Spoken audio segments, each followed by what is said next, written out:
Hey, what's up, guys? Welcome and happy July 1st. This is going to be a crazy show here on Welcome to Wonderland. Nothing is as it is supposed to be. I'm not where I'm supposed to be. AJ's sick, so he's not here. We're not selling fantasy comics, but don't go anywhere because we got some really cool stuff with some really cool people coming up right after this.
All right, hey guys, welcome back. I'm your host, Rich Davis, owner of Wonderland Comics, and of course, the writer-creator of the new comic book Angel Hunter, which is live on Kickstarter. We got about 7 days left. Actually, no, 8 days left to go on that campaign. So tonight, as I told you, I am not in my normal location, and AJ is unfortunately sick, so we're not doing our normal thing today. So what we decided to do, rather than cancel the show, is call on some help. It's Avengers Assemble. We have brought on an amazing panel of comic book creators who also have some really, really rad comic books up on Kickstarter right now. So they are going to talk to us about that tonight.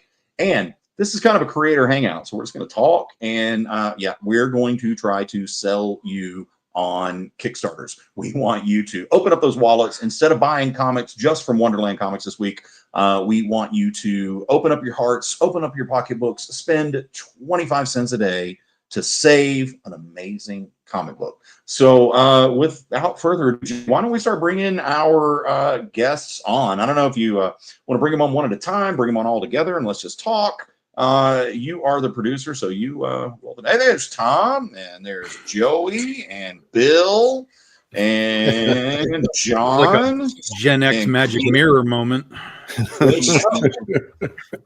See, you put out the oh, there's another John and a Jacob, and holy cow, man! You put out the Avengers Assemble call, and they all actually why they're all showing up is because, hey, I get a chance to sell my book. Hey, I'll be there. So yeah, hey guys, why don't you just go? We'll go around. We'll start on my screen. Tom, you're first, and then Joey, Bill, Jacob, Chris, and John. Let's introduce yourselves and tell us what you do. Yeah, guys, I'm Tom Hutchison. I'm the writer, publisher, art director, all things behind the scenes at Big Dog Inc. We've been publishing now for 15 years, so we're celebrating 15 years of the company, 15 years of Penny for Your Soul, 15 years of Critter with our campaigns this year, and Penny for Your Soul is what's live right now. Yeah, and he just completely buries the fact that he's like besties with J. Scott Campbell, which makes me so freaking jealous every time I talk to you. I would not put that on my resume at all.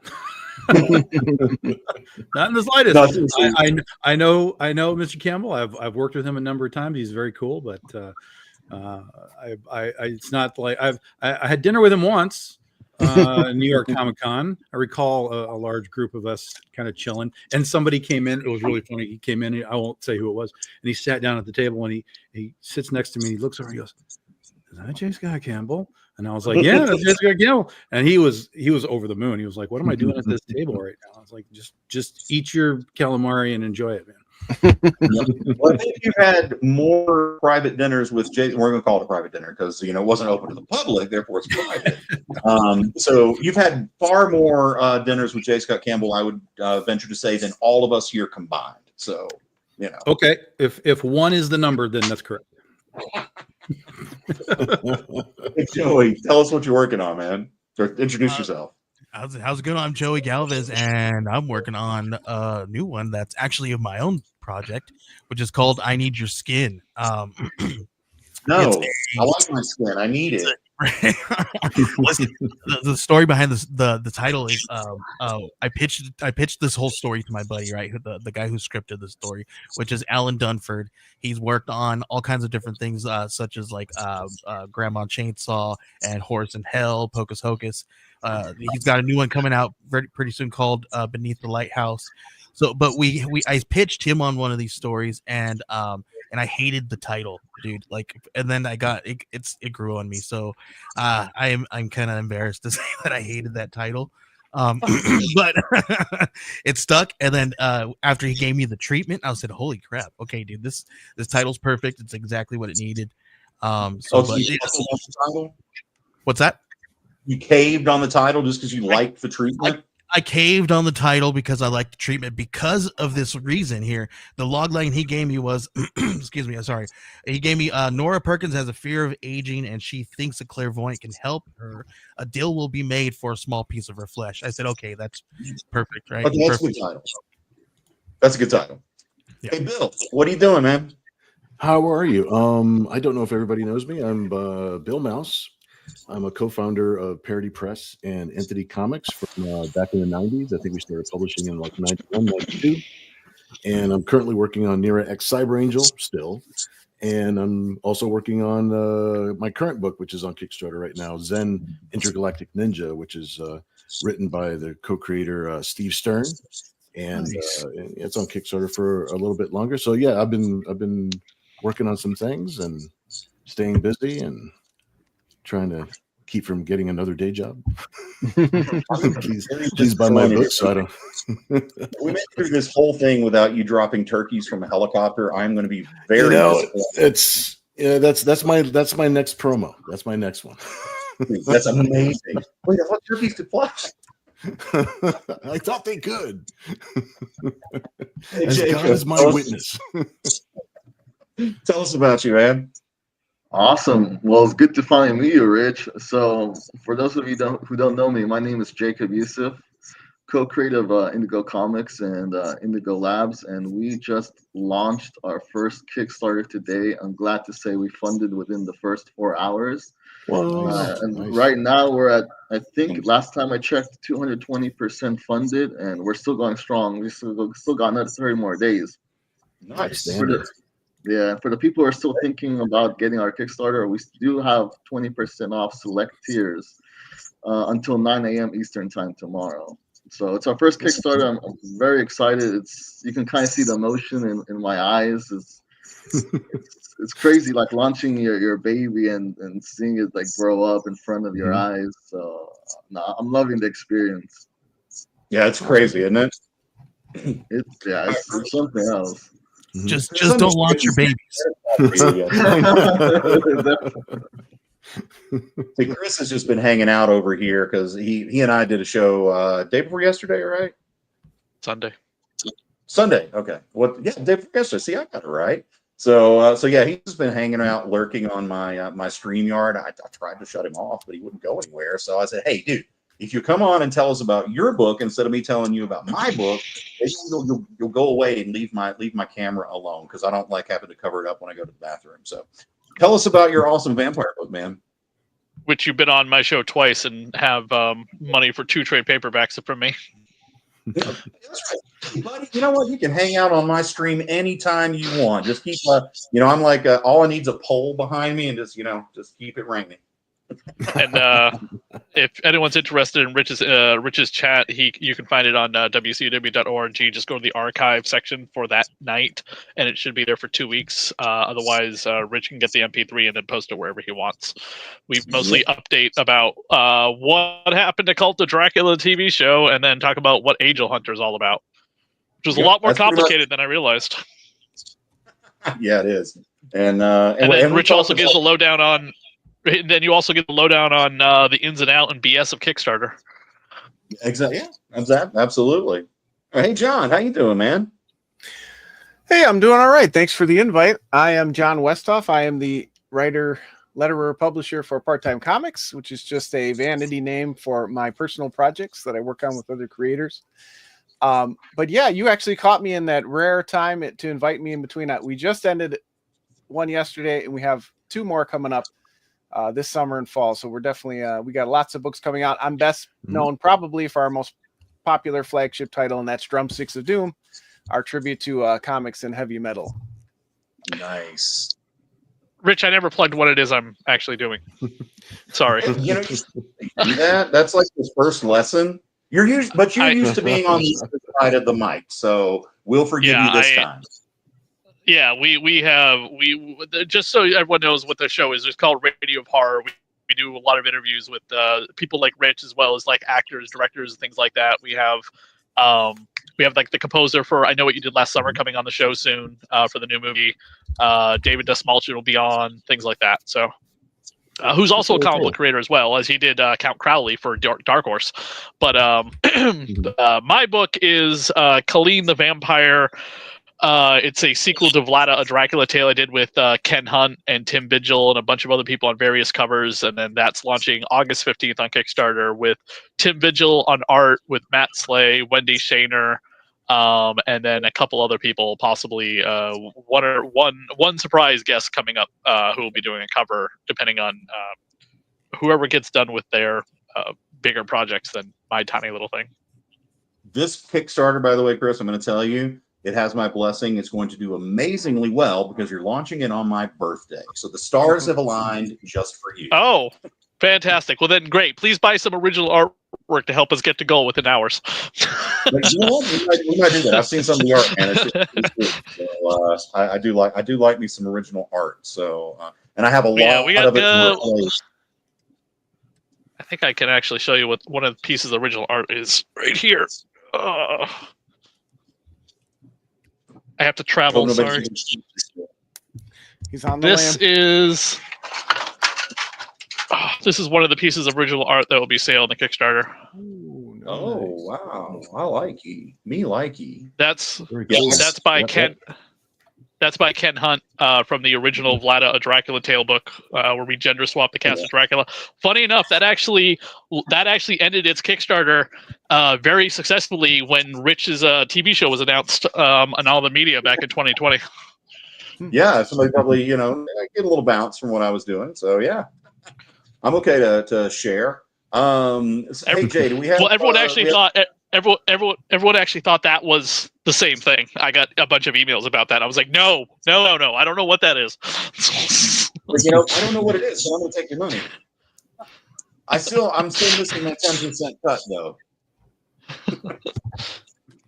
All right. Hey, Jay, do you have some Kickstarter pages queued up there so we can kind of share the screens and show the wonderful listeners out there what's going on? And hey, now I got my comments. Yeah. So, all right, let's see some Kickstarter pages. Is there a particular one you'd like me to start with, or? Eeny, meeny, money, mo. Let's start with Tom. All right.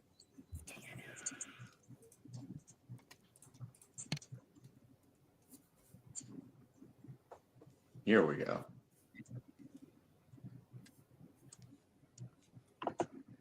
All right, so what do we got here? Okay, there we go. Now hello. So, like I said, this is the 15-year anniversary of the company and the book. We launched this book in 2010. It was our company launch. It was crazy. The book sold out. We went to a second printing, and we just kind of off to the races ever since for the last 15 years. So we did the last volume a few years ago on Kickstarter. That's what kind of launched our whole Kickstarter presence. And that went huge for us. And we've been doing Kickstarter as our primary distribution ever since. And now we get to come back to the book finally and take advantage of the 15-year anniversary. So this book, Penny for Your Soul, the gist of it is a demon decides she wants to get in on the end of days battle between heaven and hell. So she sets herself up in Las Vegas with a telecasino and offers to buy her patron souls for $10,000. So that's the general, foundation of the book. Of course, heaven and hell take notice of the missing souls and come looking. And that's what kind of kicks the whole thing off. First 4 volumes were basically the 4 horsemen: war, pestilence, death, false prophet, introducing those characters, creating this world that they all live in. And now we have sort of we're back to kind of focus here, where we have a story this book is called Mary Magdalene's 7 Demons, where we are examining the 7 demons that were exorcised by Mary, exorcised from Mary by Jesus 2,000 years ago. So it's sort of her kind of, reflecting back on her past and her own inner demons. So this will be 2 issues. It'll be 40 pages apiece.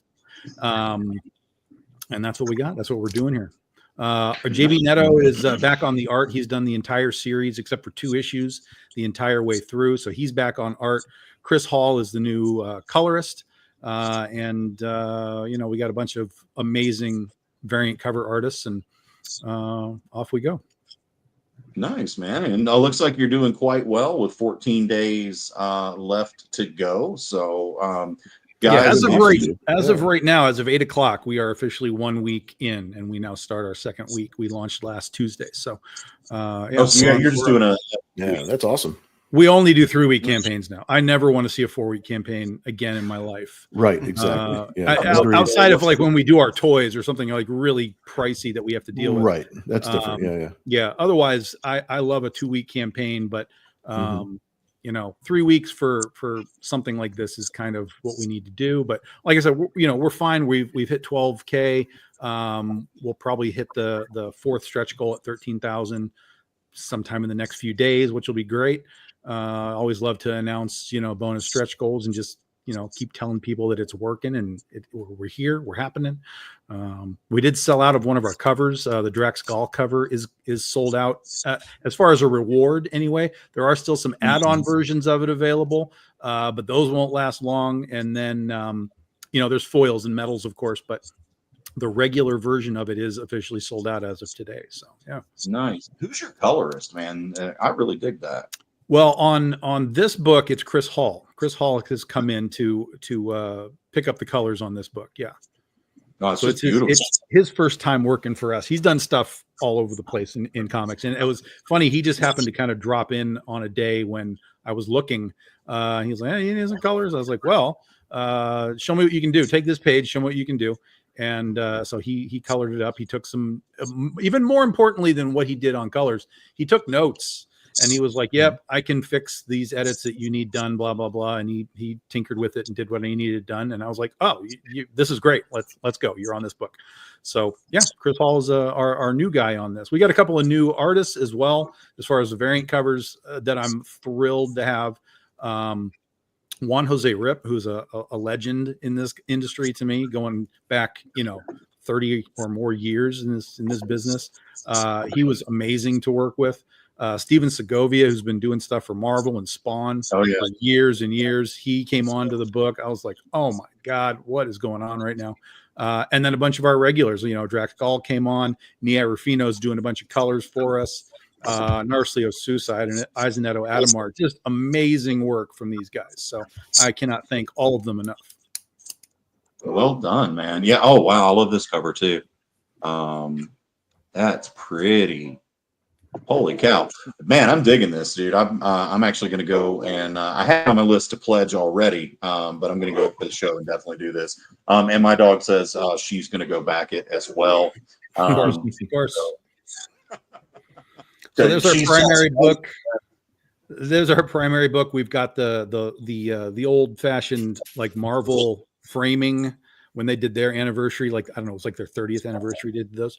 So I was like, let's do that. So we got our framing book. That's your basic book with the JB Neto cover on it. Then we have our Mary Magdalene. This is Pedro Perez, who I love to work with. Pedro, dude is amazing. Wow, I'm loving it, man. This is real. Hey, what's up, Eddie? Thanks for man. Oh, and then there's the Juan Jose Rip cover. Elenia DiNapoli doing a lot of color work for us on this. Narcelio Sousa got to do a concept that I've had in my head for so many years, and we finally found a way to do it, pull it off, and he did a great job on that. Nicely done, man. That's really great. So, yeah. So tell people, where they can find out, more about you other than this, really badass. Yeah, bigdogink.com. Obviously, that'll take you to our web store. And then we're on all the socials. We do most of our stuff on Facebook, but we're on, Instagram and Twitter and, all the things. You can find us. Just look up Big Dog Inc. or you can look up me, either way. And you'll find us on all the social medias. We do a Patreon as well.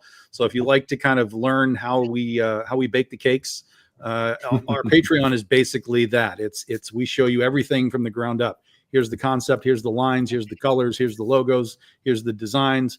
A lot of our Patreon, our VIP people, they get to help us decide on certain things as well. So they've helped us name characters in the past. They've gotten to choose like which characters are on certain covers. So we let them get involved in sort of some of the creation process as well. So Patreon's been really fun. We've got almost 50 people on that now. And that's our socials. Nice, man. Well, that's fantastic. I've actually kind of been taking a few notes from you. The last time we did a podcast together, I took notes, and this time I'm taking notes because advice about the doing a 3-week campaign versus a 4. That's an interesting concept to me. I've seen a lot of people, creators now are basically moving to 3. 4 weeks, man. Unless you're running a game show. And you're online every single day and, doing something like constantly all the time, every single day, you are still going to have that sort of 2-week dead period in a 4-week campaign. So if you do a 3-week campaign, you have a 1-week dead period. You have 1 week of screaming into the void versus, 2 weeks of it. And I just got tired of that 2-week void period. And I was like, no, we can do what we do in 4 weeks in 3 weeks. And we switched that over, I don't know, a year or two ago. It hasn't affected us in the slightest. So yeah, it's 3 weeks for us for our primary campaigns. And then we do a lot of smaller campaigns too, that might run a week or even 5 days. We've really tinkered with the system and the platform and we did a 24-hour campaign just this year for New Year's Day. We launched a 24-hour campaign. We did, I don't know, something like $6,000 in 24 hours on a small campaign. It was just a little pinup book with like 4 covers. So that, again, it was just an experiment. It went over really well. So, I kind of feel like we've got a lot of good notes on the different ways that you can use Kickstarter or crowdfunding in general. And so, we just kind of keep playing with the platform, see what's possible. Very nice. Hey, Kenneth, how you doing, man? Thanks for tuning in, and hello from the State for Lovers, Virginia. Speaking of lovers, why don't we go over to Joey, man? Tell us about what you got going on besides promoting my book all the time. Man, I've got my book, but yeah, no, totally. I love promoting your stuff. Your book is freaking fantastic. And it should be doing a lot better than what it has been lately, honestly. But we have to convince people of new stuff all the time, right? Which is what we're doing with this one too. We have to convince people, right? Even though that we have guys who've been around the block, like the guys from Grandma Chainsaw, those guys have had tons of campaigns and successful things, but this is new stuff, right? So we still have to kind of play around and convince some of these people that this is a number one. It's going to keep going. We're going to do some great things with this. But yeah, we've got a great story we want to tell. We got 3 issues that are slated for this, for I Need Your Skin. Like I said, we got the team from Grandma Chainsaw, which is Alan Dunford, who is the writer, scripted this. We did it together. He scripted most of it. Well, I just kind of yelled things at him and said, hey, we need this in here. And we got Brian Belando, who is a Philippines artist. He's done so many amazing things. And then we have Dave Lentz, who has lettered almost everybody. We probably have like 2 or 3 people in his books he's lettered. Right? He's lettered all of my books except for this one. So and he was busy, so I couldn't get him. So I had to go with Annie Zay. I really like her work. So, Dave, if you're watching out there, man, you got some competition, dude. Ouch. Videos. Ooh, Dave, you better watch out, bud. Oh no, dude, he's amazing, fantastic. He does some great work, and dude, how he's if he's busy, that means that he's like probably doing like 20 books, 30 books in a day, because that dude is he's a machine, dude. I don't know He how is. like.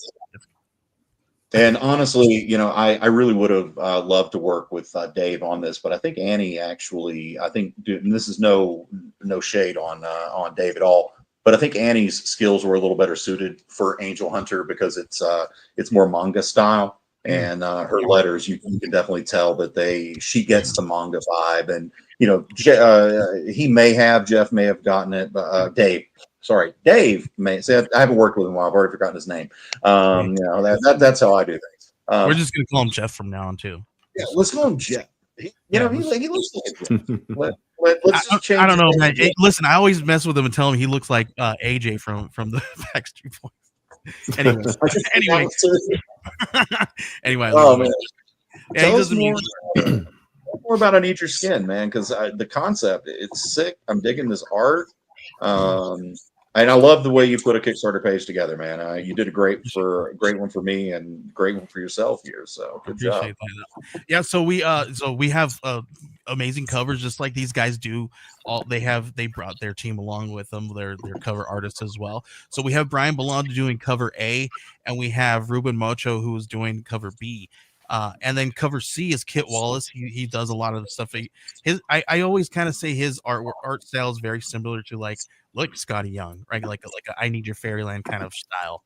So it's very reminiscent to that. But this one right here kind of gives us like a Magnolia vibe, right? With the sitting on top of our demon sitting on top of that gravestone there. And then we have one from what's that? Is that kind of a call out to the Spider-Man cover that Clayton Crane's in trouble for right now? I feel like there's some inspirations, right? Like I gave at last cover, I gave Alan like full like creative control instead because to working with Kit, because he's got this really great relationship with him and they mesh really well. I said, dude, I trust you, I trust him. Whenever you guys come up with, and then he came back with this, and I said, oh, dude, I couldn't. It's perfect. So, and then we have Benjamin W. Morse doing our homage to Misfits and Chamber of Chills. There, if you guys are. Hey guys, if you're just joining us out there, it's welcome to Wonderland. I'm your host, Rich Davis. That's about the only thing that's normal this week. AJ, unfortunately, is under the weather. I'm not anywhere near the store. I'm in a weird location tonight. And I've got a bunch of weirdos that have joined me on the show. We're holding him hostage. He's in a bunker.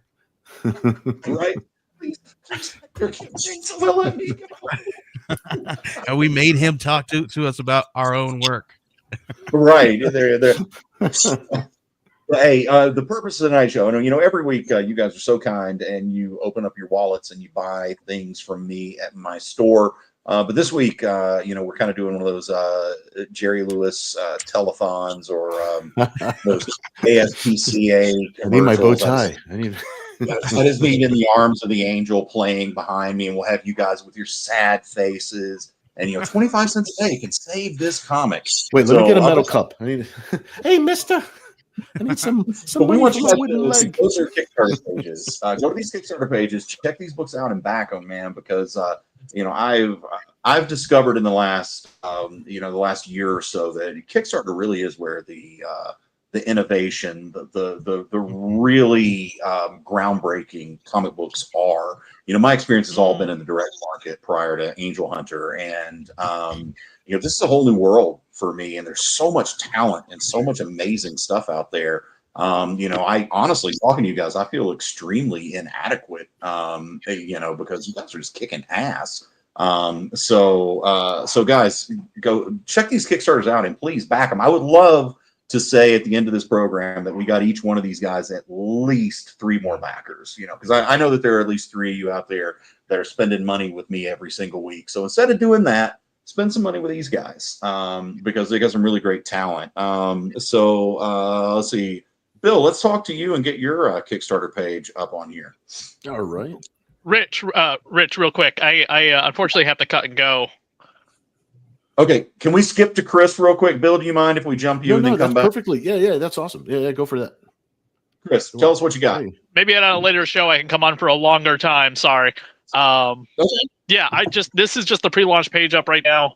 That artwork's by Tim Vigil, who's doing more than half the book, and then Matt Slay will be on a backup story, and then there will be variant covers by Chandra Akerblom, Heather Rose, who are both here from Massachusetts as well as me. Wendy Shaner from Naughty Fairies, Stripper Assassins, and Len Danovich. And one more person possibly coming on as well. This will be like running for 28 days, and this is a direct sequel to Vlada, a Dracula Tale, which we launched in like 2020 with Ken Hunt. It was a complete telling of the story of Dracula, but we gender swapped the entire cast, and this is the spin-off to it with my own character from that book, Colleen. So it's going to be coming up August 15th, same day as Rich's birthday. So Rich a happy birthday, and then come over and buy copies, especially if you also have a store. One of the things my local store, That's Entertainment in Worcester, Massachusetts, said to me was, it's great that you're having a retail tier, because every time I go to these Kickstarters for comic books and I don't see a retail tier, I don't want to back it for the store. So yep. I look forward more to the store. I look forward to more to the Kickstarters that have a retail discount tier, and it will be secret, so that way stores can email me and say, hey, I'm a store, I'm located in Chicago, Illinois, here's my store, I want to order 10 copies, what's the 10 copy discount? And then they can get it that way. So that's what I got going on, besides a book about comic book stores. Rich, you own a comic book store. I just published a book called The New England Comic Book Store Owners, and it's interviews with 35 different store owners here in New England, and second edition will be coming out next year with 10 new stores added with their stories in there, including like Newbury Comics, which a lot of people are familiar with here in New England. Very cool, man. That's quite a diverse offering there. And so you got 28 days to go in your campaign, so we should check in with you starting days. August. Yeah, starting August 15th. The 28 days is a homage to one of my favorite movie series, which just had a blockbuster in the theaters right now, 28 years later. So we decided to do 28. I decided to do 28 days, hence 28 days later. Right. Like a Sandra Bullock movie called 28 Days, like she was like in rehab or something. Seems like I remember that movie. 28. Yeah, anyway, there's a meme that says it's part of the series. I don't get this trilogy. Maybe it's the one that started the rage. Yeah, and that's 28 days later. And what's funny is they just announced there's 28 years later, The Bone Temple is coming out in January. Like, they already have a sequel because they filmed it back to back with this one. Ralph Fiennes is returning to play the character he played in 28 years later. Not to give anything away, but all of the marketing for 28 years later with that Bone Temple, it's not what people think it is. They think it's part of like the terror and the horror. And it's like, no, go watch that movie. When you find out what the Bone Temple is, it's going to make you weep. So Jay, the 28 days, and then go ahead. No, go ahead. Sorry, I think I have a delay. You stepped on my joke, so you're not really funny anymore, because now I'd have to go back and explain the joke, and man. Okay, and that was Kyle making the comment in there. Okay, all right, Chris, go do your special stuff, because I know you're busy and you're doing awesomeness, but definitely, guys, go back. Colleen, Vlada Tale. Vlada was fantastic. Really enjoyed it, and I have no doubt this one's going to be as well. So go sign up, be notified when it launches. And then what are you at? 40? You're at 41 followers already, man. So you're doing good. And hopefully you will. Don't tell me that. I didn't want to know what the followers were. No, you know what? I read that backwards. I'm dyslexic. They're 14. Sorry, dude. All right. Hey, and everyone can catch Rich on the Vampire Movie Minute podcast covering Blade coming up sometime in the future as well, as soon as we figure out what date that's going to be. Looking forward to that, because I love me some Blade. There's a great homage to Blade in in Rise of And Dracula. by the way, if you got a horror book, comic book, Kickstarter, whatever it is going on, you can reach out to me in the chat. We also had the escorts on the show. Les, Rich's artist on Angel Hunter, has been on the show as well. He came on for his Bride book. So Tim Vigil's been on. Other people, the independent comic book industry, have been on the show. We had just had Corn Howell on the show. So if you have a horror book or sci-fi book, something like that, if you want to come on the show, reach out to me through that chat that he put us all into. So wait, Les got escorts when he was on. I'm jealous, man. Where were the cocaine and hookers for my show? No. The escorts came on after your details. The escort guys. The escorts is the comic book by the Wise Guys from Zenoscope, or they were one of the original publishers of Zenoscope. Their interview aired after yours. Both your interviews aired Sunday, back to back with the entire score for Predator. By the way. Nice. Still would have been better if I had hookers, but whatever. All right, Chris, thanks, man. And okay. All right, Bill, start us again. Tell us what you got going on. You had me at hookers. I was waiting to see where the story was going to go from there. I don't know what's happening. Well, first of all, thank you guys for having me and for putting the invite out for tonight. It's really cool of you guys. The book that I'm working on right now, there's only a couple of days left. It actually ends. The Kickstarter ends on Thursday at 9 p.m. We're going to have a live stream at 8 p.m. on Pop's Madness Network, and do a little wrap up stream. Zen Intergalactic Ninja is a book I started drawing about 32 years ago when I first met the creators of that book, and we're doing Zen Bounty Wars #2. That's the book that's the Kickstarter that's running right now, and it has a crossover with some of my own characters, Nira X Cyber Angel, who made her first appearance 30 years ago in that Zen issue 0 that I drew for Entity Comics back in the day, which is the reason I even have that book to help me pay my bills all of these years. Nice. So that's what's going on. Yeah, Zen Bounty Wars #2. Zen Intergalactic Ninja is a character who right now his profession is a bounty hunter, and he is torn with whether or not he should be a bounty hunter because of the moral gray area that a lot of those characters live in. But the shenanigans as they are, he's right in the middle of a war between these two mobster factions that are hiring all these bounty hunters basically to take out the other side, and he's in the middle of it. So action and shenanigans ensue. So it'll be a fun escapist, just a good time, just crazy action, adventure, space, science fiction, lots of crazy characters. It's just a lot of fun. We need more books like that. We need just fun adventures. It's like everything in comics has gotten so dark. It's weird for me to say that because I write horror books. But you want to have fun sometimes. That's why I'm so excited about. I know this is getting way off topic, but James Gunn's Superman, man. It's like, for sure, fun, dude. Look at the colors. Look at the comic books. I loved all of the Snyder stuff. I mean, I enjoyed it because I thought of it as an Elseworlds adventure. It's kind of like, what if a director could do a Frank Miller-esque, crazy thing? I mean, I was on board for having Nicolas Cage, Tim Burton's Superman, just to see something crazy. It wasn't going to take away the canon, and I knew that it would return to canon. Give it a couple of years, it'll run its course, and it'll be something a lot closer to, what James Gunn is bringing right now, right? The DCU that's coming now. It's kind of like, it looks like a live action, like Batman the Animated Series, Justice League type of vibe, right? You have all these characters, they're already in that world. So I'm excited for it. I mean, I'm super excited for the DCU. I didn't like how the Snyderverse wrapped up. I thought it was kind of, they kind of like kicked them out like vagrants instead of, wrapping it up with a big, give it a big bookend. They had 10 years. I mean, the 10 years is a good run. Yeah. So there And I mean, Wonder Woman was fantastic. Yeah. you I know, mean, there's hits and misses. There's all, but it gives us a lot of things to talk about. I mean, it's like, honestly, when I watch a movie that me and my friends can actually tear half of it apart, that's like years of enjoyment. right?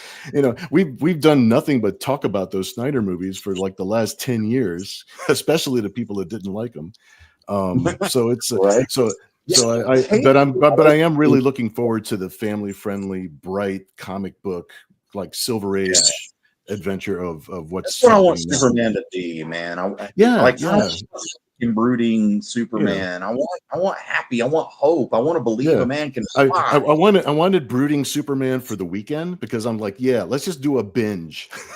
But then I want to go back to my Christopher Reeve. I want to go back to my, hopeful. I want to look up to this person, somebody who's basically someone to look up to as far as like your morals and your values, and somebody who's that powerful, but then always decides to do the right thing. Right. It's kind of like, it's weird. Is when I play with my dog, he's a little Dachshund. It's like I let him win all the time. He thinks I'm going to present a challenge. But that attitude, Superman is so powerful that it's just like, it's like you want to have those values in a character and have that influence on especially younger readers coming up. That's something nice. So yeah, I agree with all that. I totally agree with all that. So what I'm hearing is your book is better than Superman. Is that what you're saying? No, not at all. But if you can continue to pay me to get better, or as the years go by, I will continue to improve and hopefully entertain and just have a good time. I use my art, even before I did this for a living, I always used my art to make friends in school or whatever, right? So that's kind of what I've continued doing in my adulthood. I use my art to basically create a little bit of a structure of friends and fans that actually become friends because I've known them now for so long and they've collected art. They support me more than anybody else, in the real world, So it's something that I'm grateful for. It gives us an excuse to do something really fun and cool together with things that we all like, like-minded adventures and science fiction and superheroes and stuff. So I love the art. It makes me think fun. You've got a real comic booky style to it. Thanks. I really like that. And you're right about the comic book community. And this is something again I've been exposed to recently. The Kickstarter community, the creatives who create for Kickstarter and crowdfunding are a lot of the times they're the people who support crowdfunding campaigns, and that's been really cool. I'm still the new kid, getting to meet a lot of you guys, and it's been an amazing experience, and I'm glad to be part of that community, and hopefully. It's been fantastic, right? So, I mean, look at the technology that we have right now. I've been able to hang out. Look what we did tonight. You reached out, you got us all together into a room. As many conventions as I've done, I've hung out more and actually had meaningful, I call it quality time, right? The actual hanging out, talking shop, talking about our projects, talking about how we feel about, the medium and stuff like that. I've done a lot more of that and actually maintaining friendships because of live streaming as opposed to doing the show. At the show where you're working, there's very limited time. Like, everybody's got their things to do. You have to work your the bulk of my sales when I go to shows is actually doing live commissions.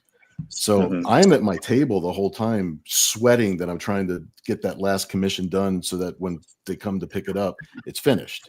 So I don't really have a lot of time to walk around and see people and network and and make friends. So I'm glad the technology caught up, so that way we actually have time to pop out of our studio for a second. Because most of the networking I do at conventions, I don't remember it the next day. Oh yeah, it's a blur, and you do a 2-day show or a 3-day show, and I'm exhausted. It's like we just finished doing Tidewater Comic-Con this past weekend, and I had to sleep for 12 hours, because I'm an extrovert, but my battery runs out, and I'm back to being, back into my cubbyhole. Right. I usually need to sleep 12 hours because I'm hungover by the end of a convention. But that's sorry, also Mom. a fact. It's also a factor. And guys, we usually have a lot of people joining at about 7:45. A lot of viewers out there. So hey, welcome to Wonderland. You're noticing everything's weird tonight. We kind of, we had a lot of things juggling up in the air today. AJ being sick, me being out of town. So I decided to reach out and call some friends and people I didn't really know that I want to be friends with, and ask them to come on and talk about their Kickstarters tonight. So that's what we're doing. Again, open up your wallets, support these guys because they're creating amazing comics.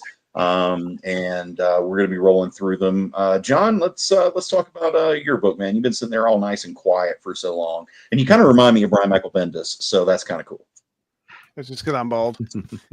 Yeah, exactly. I just shaved my head just for you.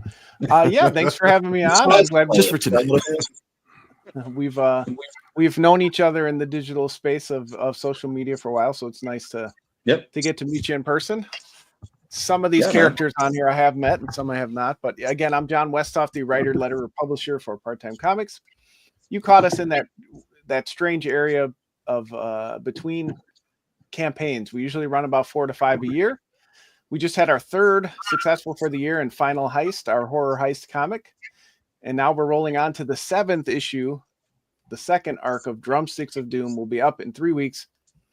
We know that, like Tom, we usually run shorter campaigns. We've definitely found out that, that grueling dead zone in the middle kind of distracts you from other things you need to be doing. So better just to get in and get out. Drumsticks of Doom has kind of its core audience, so we don't need to hang around too long. We don't need to do an encore or anything like that. We're just going to. Joey, why didn't you tell me that shorter is better? It's probably the only time you're going to hear the words "shorter is better." I'm not going to tell you how many times you've asked me to do something that goes against everything that I say to do. Tell me, I don't know what I'm talking about. Listen, anybody who has worked with Rich knows how difficult he is to work with. Awful. I'm just kidding. Awful. Terrible. Well, and everybody's experience is going to be different. I started around about the same time as Tom and Big Dog Inc. So I this is my 21st campaign. So some of it's just being an old man in the industry and not wanting to, not wanting to do these things too long. So some of it's that. I've definitely run longer campaigns, particularly for new IPs. Sometimes I'll give it, some extra time, so it's got some time to kind of spread out there.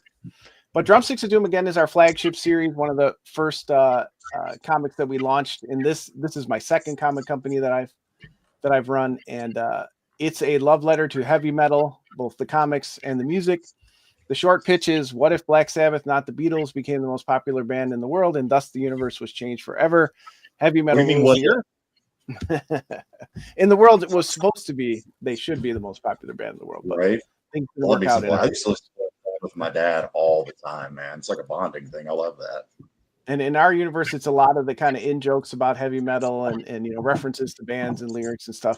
Because it is, I was in a band for 20 years and it was a big part of my life. And when I kind of transitioned out of that phase, started writing comics, I said, well, I guess I'll just write comics about being in bands. So, of course, I didn't think anybody would read a comic that boring. So I added some werewolves, some witches, some demons, all that fun stuff that you want to see in a comic. I mean, because nothing interesting ever happens to people in bands, especially metal bands. They've got to live the most boring spinster lives ever.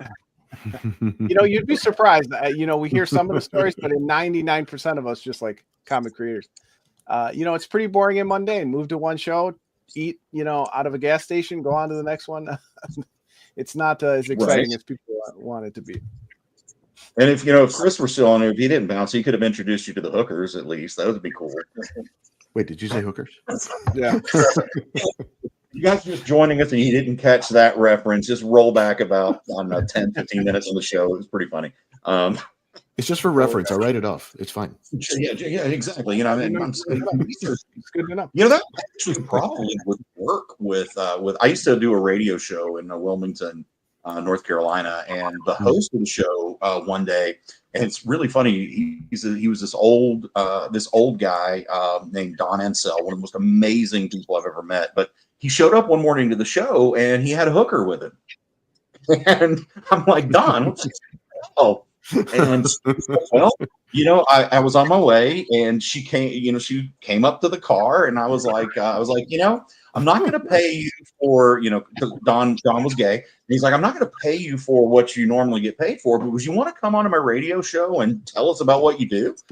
Hey, there you go. There you go. She came on and she did the show. It was actually one of the most riveting shows that I co-hosted with Don. But I wish he It's like instant content. Yeah. Like, if you're co-hosting a show, if you got a co-host on a radio show, especially one that goes on the air at 4:30 in the morning, give me a heads up so that I got something to talk about. Yeah, we're all selling our bodies to someone, so they just, they're just out in the open about it. So no disrespect to those sex workers out there. Exactly. So you've got another campaign. When's your next one launch? You said. So this Drumsticks of Doom will launch in July 22nd, and then in September we have the final issue of our social worker for possessed children called Child Possession Services. That series is wrapping up. That'll be our 5th book of the year, and then it's on to 2026, where we hope to have 3 or 4 more books. I started this company under the name Part-Time Comics to kind of limit myself and how much I do this. I do have a full-time job. And of course that didn't work out. And I've always got 5 or 6 books in the air at one time, but it keeps me busy. Right on, man. Right on. Well, hey, Jacob, you're at the end of the line on my screen. And so let's go talk to you, man, about what you got going on. Yeah. Thanks, Rich. So essentially we really wanted to focus on story. So we set this in the near future. The story takes place in 2064. And the reason we did that is we didn't want something like way out of bounds, like say the year 3000, because people can't really relate to that and they can't really envision what that looks like. Right. So this way we can still have it in the future, but it's only 30 years in the future, which is kind of real. 40 years in the future, which is kind of realistic. So at this point of the story, it's based on Earth, and essentially what's happening is Earth is sort of on its last legs. People are more aggressive. It's kind of more of a cyberpunkish world. It's based in sci-fi, and the story kind of revolves around what we call the Genesis crew, which they're stationed on the Genesis station. And there's 5 core members. So there's Zaya, there's Ortega, there's Kaito, Dr. Odd, and there's Xander. So each of them is very special in their own way, and they all have checkered pasts, and they've sort of been brought together by chance, and they found family in each other, which is gonna be very much needed because let's just say something apocalyptic is going to happen that's going to cause a bunch of chaos. I won't get too much into the story. You can buy it on our Kickstarter and find out a little bit more about that story. But essentially what the Genesis crew is doing up on that space station is they're mining this resource called helium-3. And it's the only renewable combustible energy source remaining on Earth at this point. So they are doing that, of course, to make money, and then the story develops from there. And we have plans for origin stories for each of the main characters, and we actually have a surprise character that will be coming soon that you'll be able to see. And essentially the main characters, there's a story behind each of them, an origin story, and we already have plans for a part 2, a part 3, a trading card game. So we definitely want to build out the Indigo verse, and we really thought like comic books would be a very cool medium to start off at, especially because you can tell so much in the story. It's a very dark story, but at the same time, it is full of hope. And you're gonna grow to really love the characters, and you're gonna invest in at least one of the characters because they're all so different, but emotionally investable at the same time. I like the ambitiousness of kind of branching out into other mediums. I think that's really important because comic books, they do have such potential to trading card games, tabletop RPGs, obviously films, animated movies, video games. There's all these different possibilities. So I always love to hear when people are thinking about that kind of that spider web of influence. Where could my book go? Yours is another one that it's got such a really cool comic booky vibe to it. I really do. I'm really interested in this. So I'm going to back all of these campaigns at the end of the night. But this one, I'm excited about that. It's got some. I like that page. That's really nice. Wow. Yeah. So this is one of this is Kaito. His name is Kaito. He's actually from Japan, and his past is, let's just say, it's kind of sad. But you'll learn more about it when you get the book. Yeah, man, I'm absolutely looking forward. Yeah, that looks really awesome. All right, let's do something really weird and spontaneous here. Let's just go down the line. And other than your own project, which one of these projects do you want to back the most? Joey, start with you because you looked the most scared when I said that. I really like yours, man. That's not fair. I've not backed a John's book ever, so I really need to back one of the Drumsticks of Doom. But the one that I actually really want, and that I hope I get for free because I was working with you. No, just kidding. Is yours, because you have such a cool, unique idea with this. You're bringing the manga inspired stuff, working your American comic style into this, and creating something that kind of gives a gift back to both worlds, which that's one of those things I really love, like when it's something unique and a lot of people are kind of doing this, but I really like how you're coming at it thinking very manga already, because you really love that world, and it kind of shows through this campaign. Yeah. See, Joey got paid to say all this stuff, so that's why he had to choose mine. You guys aren't aware of Joey and the Geek Collective, man. He does some great work, dude. Really, he shepherded me through this forest, and I'm this wide-eyed dude. I'm like a little doe Bambi looking around here, and couldn't find my hookers, but no, Joey told me what to do. You guys, if you're looking out there, I mean, you guys have done your thing already, but hire Joey, man, it's not a bad thing. He got me funded in the first 47 minutes, actually, Joey. So that's a little my bad. I like to lie, I guess. It's not counted or anything. Yeah, no, I hit that live button, and I'm sitting here like the whole time, like, okay, come on. Oh, hey, that looks good. Oh wow, holy shit. And then boom! I could have swore it was only 45 minutes, man. I thought I counted 45. I hit it. I hit the button at exactly 7:01 a.m. Central Time, and we hit the funding at 7:48. Not that I was, counting or anything. But then I got the most nervous I got was actually after it got funded. I'm like, oh god, now what? But yeah, 8 days to go on Angel Hunter. I don't want to spend a lot of time talking about me. This is all about you guys tonight. But 8 days to go. We're I don't know what, 270% funded. It's only $2,700 and 64 backers, but I'm proud of that for my first shot out, and I'm hoping for a big bump at the end. Angel Hunter. Go ahead. What do you say? That's huge. Like 64 backers at almost $3,000 here, man. That's something. Yeah, Jacobs too. I mean, you guys both should be proud. Like, you did the work beforehand, because a day one fund is not easy. Even 15 years into this, I rarely day one fund, and you guys are putting in the work, so you deserve it. The high amount backers is a good thing, and the first one's always the hardest. So get over that hump, and then you'll be knocking them out.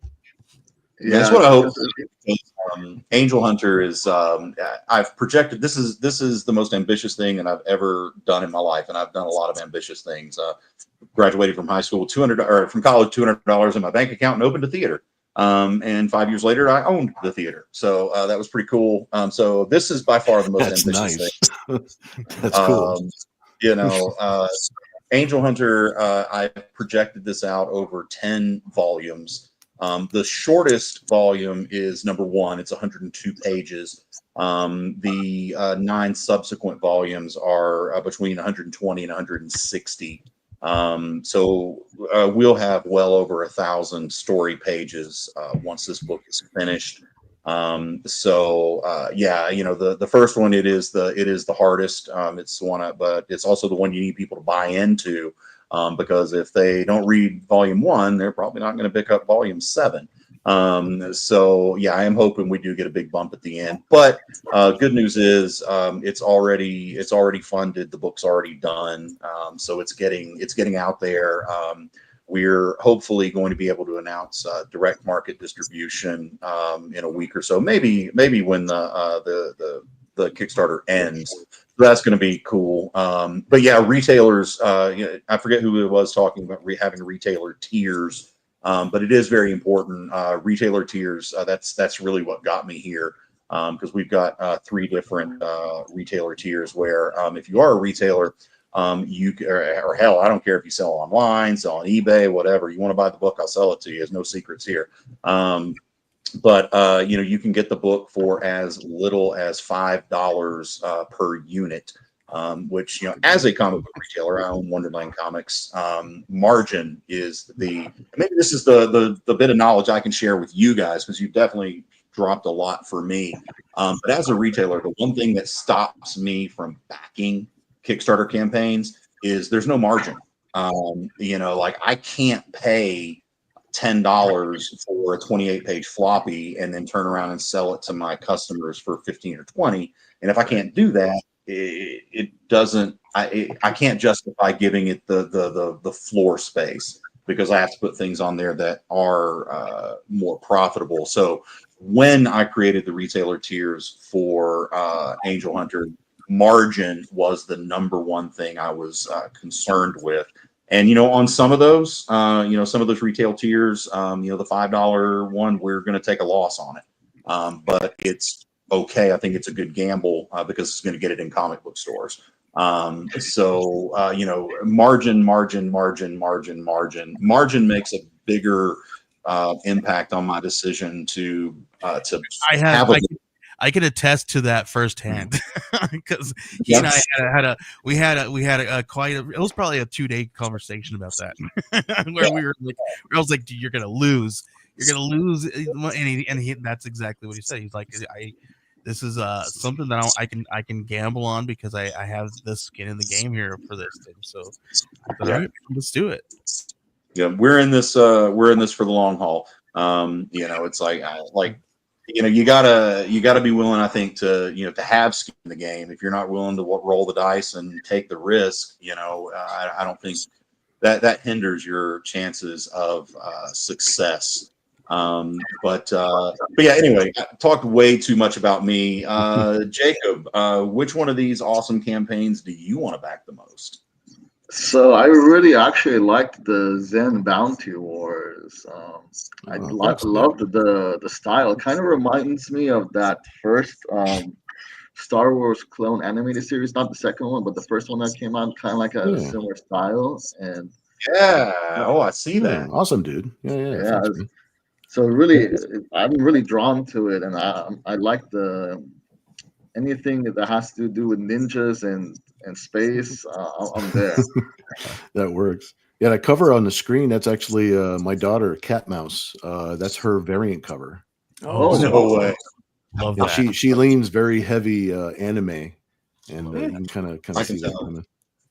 Yeah, I can tell. That's super cool. Yeah, she's doing all the interior colors. I did the cover colors for my covers, but she's doing all of the interior colors for the whole issue. Wow, she's talented for sure. Thanks, dude.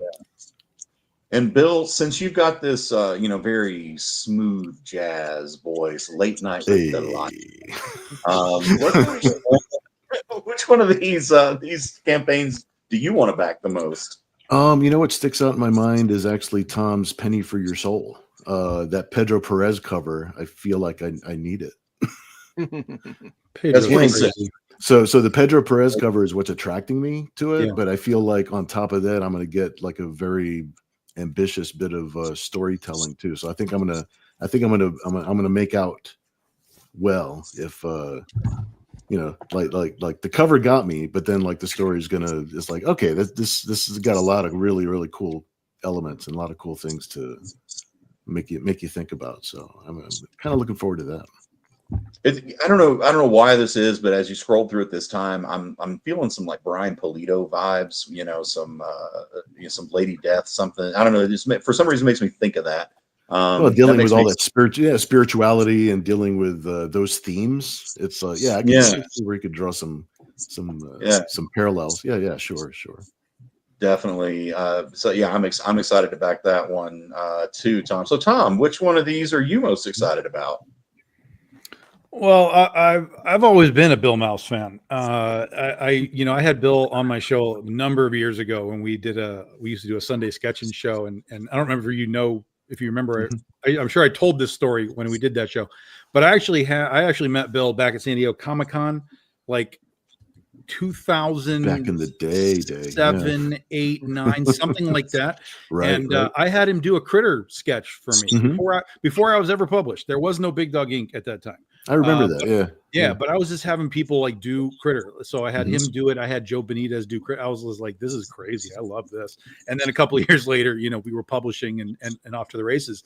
But I knew Bill from Naira X like back in the day, even before that stuff, like he said, he's been doing this stuff for like 30 years now. So with no demand. The bad girl craze with Naira X and stuff. I've always loved the art. That's why when I found him at San Diego, I was like, yes, I got to have this. So yeah, Naira Naira and Zen. I mean, that's a no brainer. Cool, man. Thanks, dude. I dig it. Who haven't I called on? John, did I ask you that question? I think I'm the only one who hasn't gone. And a lot of great pitches, great setup. No disrespect to anybody here. These are all great books, but I think I need me some skin. I definitely kind of go towards that genre of art. The James Herons, the Mike Mignolas, the overly cartoony monster art is definitely my wheelhouse. You can probably see a bunch of Hellboy stuff behind me here. Yeah, so that one cover is dope. Leaped out to me. Mm-hmm. Even just the promo image for the book is like, wow, if that doesn't stop you in your tracks, Yeah, no doubt. This one, I don't know. It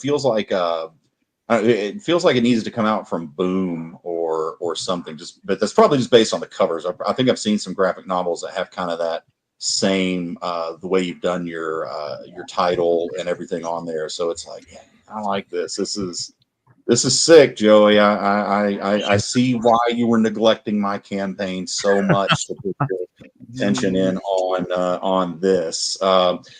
Age of Jeremy's joining us, and he says Intergalactic Ninja sounds awesome. And day jobs. Awesome.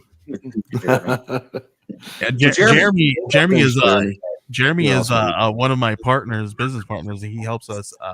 He helped us sponsor this book, and nice. We're doing some amazing things with this. We got a bunch of really cool ideas that we want to do when we take this thing to like our live in-person tabling and stuff like that. We have partners with local cosplayers, and so we might do some fun little things with this story.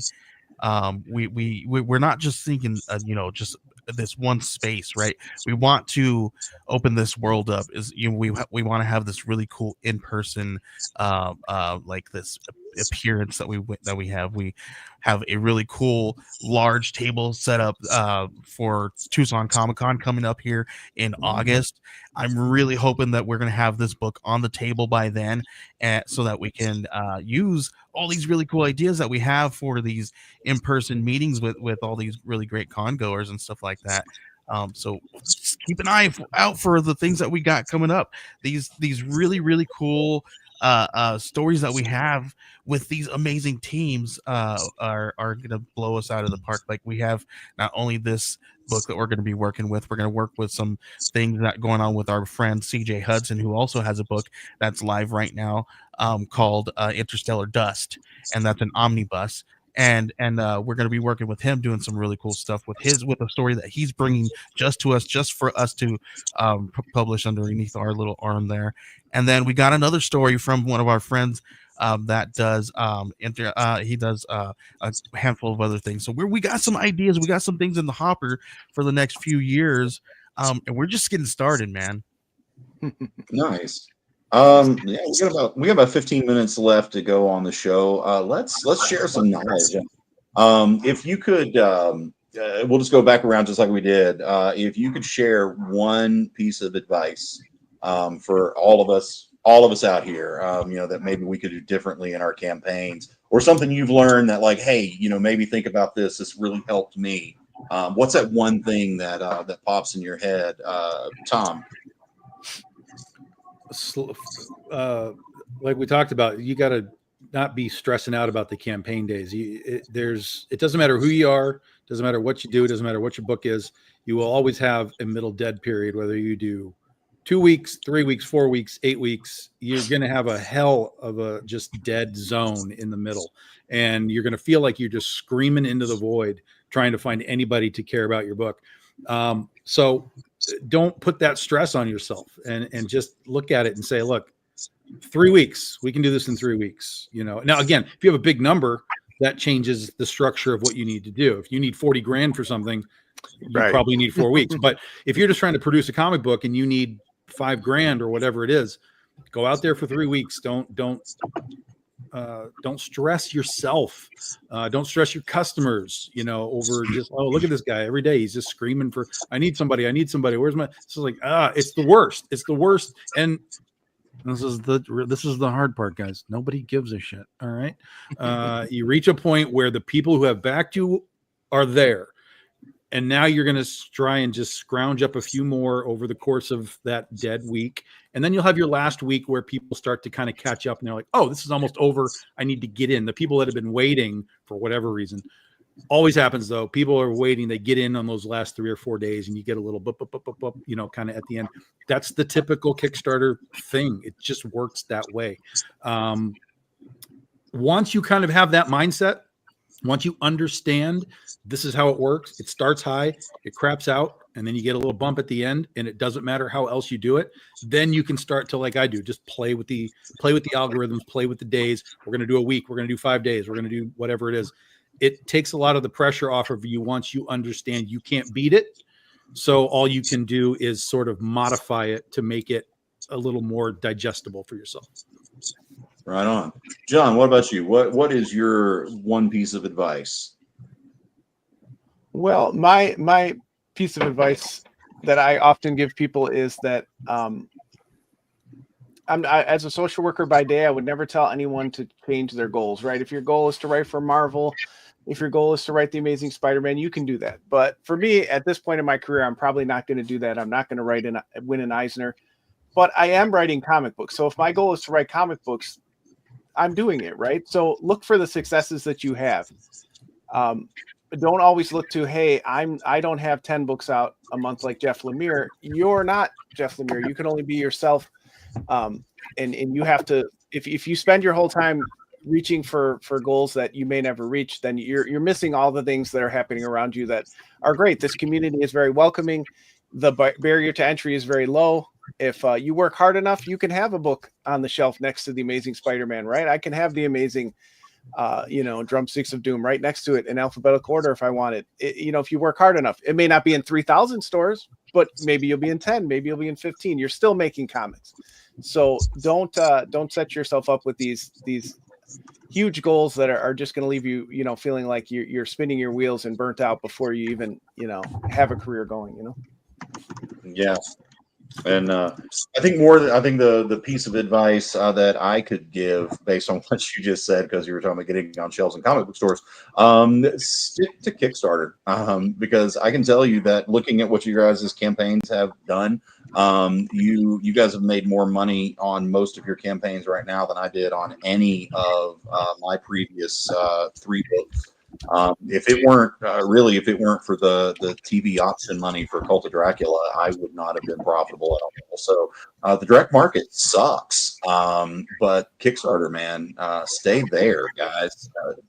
Yeah, there's prestige of having your book on comic book shelves, but prestige won't buy you a coffee at Starbucks. So, but the money you're making on Kickstarter, it sure will. So yeah. Hey Jacob, I know you're new, like me. You're new to the Kickstarter, but you learned something. What's your advice there? Yeah, I think for me is you have to start early and give people a lot of value, especially if they don't know you. Like, why would they even want to invest in you or check out or buy one or pledge for one of our comic books if they don't know me? So we always try to. For me, our main focus was starting months in advance, making sure we're giving people value. So I'll give you 2 examples. We did that. So one way was we really had a vision for the art. We wanted the art to be perfect. So it actually took us 2 months to find the right artist, and we looked all over the world, and we finally found a great artist from Argentina. His name is Augustine Morrison. Shout out to you. You've been an incredible artist.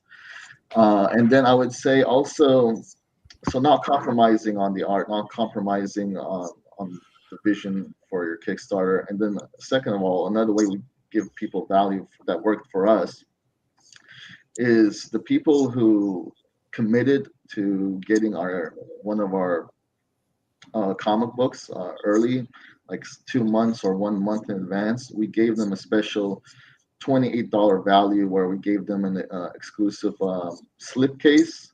Well, not an exclusive slipcase, but it's a slipcase collector's edition and an exclusive poster. So that exclusive poster actually, it's not even available for the people who are pledging at Kickstarter currently unless they gave us that commitment beforehand. So kind of giving them value for putting trust in us early. So that's something that really worked for us. That's great. Nice. Bill. I think playing off of what John was kind of talking about a little bit is adjusting, especially for somebody who's young or not necessarily young, just new to the game. They're starting. They might be frustrated because the idea of adjusting your definition of success, I think, is very, very important for yourself when you're working on something. Like, for instance, I'll just give you an example. I have not had the chance to draw Spider-Man yet, so I could think of myself as a failure. I've been in this game for 30 years. I haven't drawn. Like, I've done sketch cards and stuff like that, but for Marvel, DC and stuff, but I've never drawn like an actual big Marvel DC book that's actually on the radar. And I could, depending on how I phrase that, it could be a really big negative thing, or I could think about the other side of the coin for myself, which is I've been drawing for 30 years and I haven't had a day job. So I'm not qualified to do anything right now. So if I fail at comics, it's really going to suck for me. I don't even know how to flip a burger. So, but I've been doing this for a long time and living in the small press for a very long time. And I think about that. And I think about the fact that I'm an okay sized fish in a smaller pond, as opposed to a very small tadpole in a big ocean of like really large companies and large, adjusting your definition of success is very, very important. I'm very grateful that people have actually been paying me and enjoying my work, even though I'm not the best artist out there. There's so many more talented people than me, and they enjoy my silly stories and they enjoy my artwork for what it is. And I feel like from the 90s, they were actually paying me to get better. It's like, please get better. So 10 years from now, this is like an investment, So I think adjusting your definition of success. Not that I don't want people to shoot for the stars so they could land on clouds, right? You know, it's like Right. shoot high. You know, definitely always shoot high. Shoot higher than your pay grade. You know, it's like always shoot as high as you can go and Absolutely, see where but you can land. enjoy the ride along the way. Or you miss Yeah, a lot. enjoy the ride along the way and be grateful for where you do end up, because Right. where you have ended up is it's in a place where other people wish they could be, you know, no matter what level that is. You know, there's people that, you know, there's a lot of people I draw for. They're in the military and like an admiral. There's a person I draw Tomb Raider pictures for, and he's like such a cool dude. He's like he's like, oh, if I can only go back in time and like, you know, be this comic book artist. And I'm like, oh, if I can only go back in time and have a career in the military so I could have a pension right now, that would be awesome. You know, so I think he's the winner in this situation. But we have a lot of fun talking to each other and coming up with more artwork. So at the end of the day, adjust that definition of success, because really, if you look at where you're at, it's just like, are you happy? Are you happy with what you're doing? Are you happy with the people that you're meeting and the people you interact with, and you get to do what it is you do? I think, you know, when I think of it like that, I'm just like, oh shit, like I'm very, very grateful. You know, it's like overwhelmingly grateful for hanging out here with you guys right now. It's like, this is something that we do. I actually have a little bit of a history in comics now, and I'm just like, oh, I'm actually doing all right. You know, so like, you know, be grateful for what you're doing. Absolutely. Hey, Joey, you get to close out this segment of the show. It's all And up to depending you, on- Joey. Which is Make us usually, cry. You might wrap up the show. So the one thing that I can give to everybody is kind of the first thing that I ask everyone to do is to do your research, right? Research the platforms that you want to use, research how to build a landing page, research funding goals, research rewards and research price points, like research everything that has to do with your Kickstarter campaign, because all that stuff is what everybody's going to be seeing when they start scrolling through there. You can do all the fun graphics and come up with all the imaginative cool stuff later, but when it comes down to it, do your research about every single aspect of that Kickstarter campaign, and look throughout you know, the space of you know, find other you know, pages that have been successful in the same genre that you have been, things that are live. You know, there's a plethora of data out there, just a fingertip away, just a Google search away. Yeah, Right on. 100%. Research. 100%. Yeah, totally agree with that. All right, guys, we got 7 minutes left, and 1, 2, 3, 4. We got 5 of you guys, so take about 1 minute and 20 seconds and make your final pitches. Jacob, go ahead. You go first. Hey everyone, so we spent a lot of time getting the right artist for you, getting the right writer for you, put a lot of love into this, came up with a lot of great value tiers and add-ons, and we really built a beautiful story. And like I said, we have plans for the future. We want to continue to grow the Indigo verse. We want to show you where all our characters came from in the origin stories. We have plans to expand into other mediums, but at the same time, it only happens with your support. So we can only get to these other mediums and to that stage with your support. So all I can say is much love, and I hope you enjoy our comic book. Right on. Welcome to the community, sir. John, pitch your stuff one more time, man. So again, I'm John Westhoff, the writer and letterer publisher for Part-Time Comics. If anything I've said has been of interest to you, this is the best place to find me. Go to the link tree. You can decide. I'm still one of those obnoxious people that likes social media. I'm on there all the time. You can pick which one you want to follow us on. We're on all of them. And or follow our mailing list if you prefer that, or follow us on Kickstarter. However you want to engage with our stuff. Again, I generally put out 3 to 5 books a year, varying genres and titles. And I enjoy making comics, so I'm confident that you can find something you'll like to read in our about 25 book library at this point. Right on, man. All right, Joey. Yeah. You don't get to close it out twice. So. All right, man. No, I'm ready. Here's my pitch. If you guys are fans of A24 style movies or Jordan Peele kind of movies, The Substance, Smile, I Need Your Skin is your book because it follows Nora Perkins, who has a fear of aging, and she believes a clairvoyant will help, but all she needs is a small piece of her flesh. This one will scare your socks off, maybe. But check it out because we're gonna have all kinds of really great covers from Brian Belando, Ruben Macho. We have a really cool one, very reminiscent of the Manilaverse from with our friend Kit Wallace, and we got one from Benjamin W. Morse, which is a punk rock homage to Misfits and Chamber of Chills. So check that one out. It's I Need Your Skin. All you got to do is head on over to geekcollective.net/I Need Your Skin. Right on. Hey, Tom. Bitch. So Penny for Your Soul, it's 15 years of the book. It's got a couple weeks left to go, but I know that that's not everybody's cup of tea. We've done in our 15 years 12 different titles across westerns, horror, fantasy, superheroes, the works. So we're going to be rolling with a few more campaigns the rest of the year. We're going to do our first omnibus for the Wizard of Oz book that we do, The Legend of Oz, The Wicked West. That'll be in August. We're doing a horror anthology in October, and then that'll lead us into next year, which is the 15-year anniversary of The Legend of Oz, The Wicked West, where we'll be celebrating that all year long. So depending on what you like, if Penny for Your Soul is not your jam, BigDogInc.com, you can see all of the different books that we do. We have trade paperbacks for everything, quick catch-up tiers, the whole thing.